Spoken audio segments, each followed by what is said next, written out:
Today marks 1 year since Russia's invasion of Ukraine and the start of that war, and now hundreds of thousands are dead and millions of Ukrainians have been displaced. Ukrainian President Zelensky spoke today to reporters from around the world. He says if the international community keeps their word about help and aid, Ukraine will definitely win. That war seems far away from us, but that's only true in distance.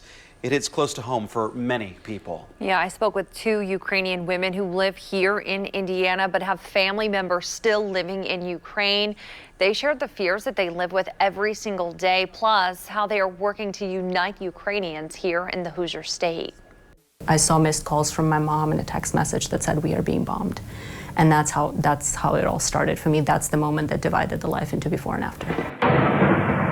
February 24th, 2022. It's a day Svetlana Raymer will never forget. I kept frantically calling her and she wasn't picking up the phone. And so those 2 hours when I did not know whether I was ever going to talk to my mother again was just something that's really hard to describe if you've never gone through something like that. She remembers watching live footage of what was happening in Kyiv. All the tanks rolling in and these giant 60-car columns of armored vehicles headed straight for the capital where my family was.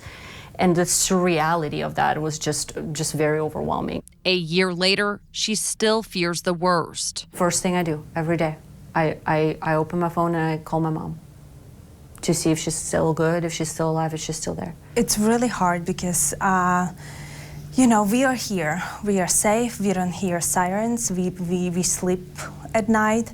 And when I get to talk to the family members or friends who still live in Ukraine and their nights are interrupted by sirens, they have to go and hide their children.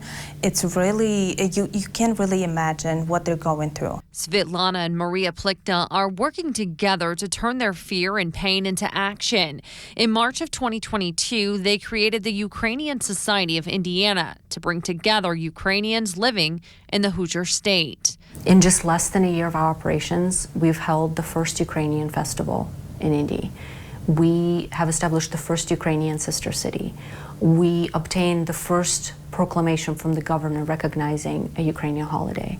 We launched the first Ukrainian story times for children. In December, Svetlana was able to travel back home to Kyiv for the first time since 2019. Truly nothing ever prepares you for seeing the place you grew up, the place you call home, in that state of devastation. My mom and my uncle as kids. She came back with family photos to keep them safe, not knowing what the future holds. And if a missile strikes the house and everything burns down, there's nothing left of my family records. So I asked my mom, who's like, how many can I take with me? Svetlana and Maria's mission includes continuing to be a voice for their families back home as the invasion continues. It's not on the news as much as it used to be in the beginning. It's still going on, and somehow it's even worse because they spread to different locations. There are more people dying every single day.